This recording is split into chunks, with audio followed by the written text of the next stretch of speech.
Hello दोस्तों। एक ऐसा फूल जो सिर्फ खूबसूरत फूल ही नहीं बल्कि प्रकृति के इंजीनियर भी हैं। आर्किड परिवार में 28,000 से अधिक प्रजातियां हैं, जो इसे पृथ्वी पर सबसे बड़ा पुष्प परिवार बनाती हैं। ये फूल लगभग हर महाद्वीप पर पाए जाते हैं, सिवाय अंटार्कटिका के। इनकी विविधता इतनी है कि कुछ प्रजातियां पेड़ों पर, कुछ चट्टानों पर और कुछ भूमिगत भी पाई जाती हैं। ऑर्किड, जिन्हें वैज्ञानिक रूप से ऑर्किडेसी कहते हैं, पौधों का सबसे बड़ा परिवार है।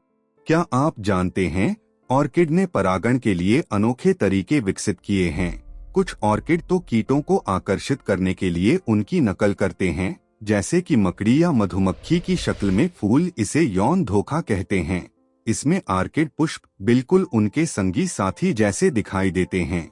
ऑर्किड जमीन पर, पेड़ों पर और यहाँ तक कि चट्टानों पर भी उग सकते हैं, तो पूरी तरह से जमीन के नीचे भी जीवित रहते हैं। इन फूलों का लंबे समय तक खिलना हो सकता है।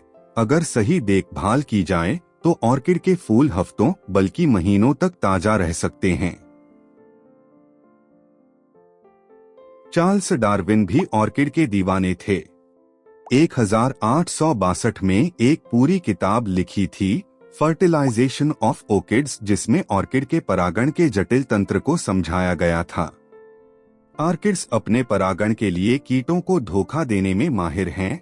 कुछ प्रजातियां मादा कीटों की आकृति और गंध की नकल करती हैं, जिससे नर कीट आकर्षित होकर परागण करते हैं। उदाहरण के लिए बी ऑर्किड ऑफरीज एपिफेरा अपने फूलों को मादा मधुमक्खियों जैसा दिखाती है।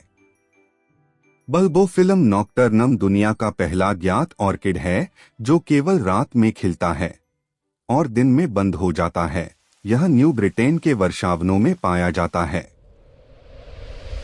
और इसकी परागण प्रक्रिया अभी भी एक रहस्य है। वनीला, जो हमारी आइसक्रीम और मिठाइयों में स्वाद बढ़ाती है, वास्तव में एक ऑर्किड प्रजाति वनीला प्लानिफोलिया से प्राप्त होती है। वनीला बीन्स को परिपक्व होने में लगभग 9 महीने लगते हैं और फिर इन्हें सुखाकर उपयोग किया जाता है। ऑर्किड बीज के अंकुरण के लिए विशेष मिट्टी कवकों माइकोरलाइजल फंजाई आवश्यकता होती है, जो उन्हें आवश्यक पोषक तत्व प्रदान करते हैं। ऑर्किड प्रजातियां विलुप्त होने के कगार पर है, जैसे कि पैफियोपेडिलम रोड्सकिल्डायनम, जिसे ऑर्किड का राजा कहा जाता है। इनकी दुर्लभता और सुंदरता के कारण अवैध व्यापार और प्राकृतिक आवास की हानि से ये संकट में हैं। ऑर्किड्स को भारत के कुछ राज्यों में राजकीय दर्जा प्राप्त है। अरुणाचल प्रदेश व असम का राज्य फूल फॉक्सटेल ऑर्किड, कोपू फूल, वैज्ञानिक नाम रिनकोस्टाइलिस रिट्यूसा। यह गुलाबी और सफेद रंग का सुगंधित ऑर्किड है, जो विशेष रूप से बिहू नृत्य में असम और अरुणाचल की महिलाओं द्वारा बालों में सजाया जाता है। अरुणाचल को ऑर्किड स्टेट भी कहा जाता है, क्योंकि यहाँ 600 से अधिक ऑर्किड प्रजातियां पाई जाती हैं। मेघालय का राज्य फूल लेडी स्लीपर ऑर्किड, वैज्ञानिक नाम पैफियोपेडिलम इंसिग्नी। यह ऑर्किड अपनी अनूठी थैली जैसी संरचना के लिए जाना जाता है और मेघालय के उपोष्णकटिबंधीय जंगलों में पाया जाता है। यह संरक्षण के लिए महत्वपूर्ण है, क्योंकि यह दुर्लभ प्रजाति है, जो वसंत के आगमन का प्रतीक है। राष्ट्रीय उद्यान और अभयारण्य। यह भारत का पहला ऑर्किड अभयारण्य है। राजकीय संस्थानों द्वारा जैव विविधता संरक्षण का एक उदाहरण है। अरुणाचल प्रदेश में तिपी ऑर्किड रिसर्च सेंटर, यह केंद्र ऑर्किड की खेती, संरक्षण और अनुसंधान को बढ़ावा देता है, जो स्थानीय समुदायों और सांस्कृतिक गतिविधियों को समर्थन देता है।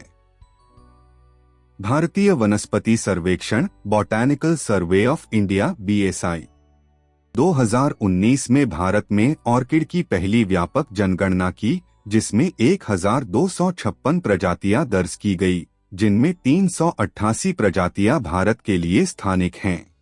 अगर आपको यह वीडियो पसंद आती है, अपने दोस्तों के साथ शेयर कीजिए। धन्यवाद।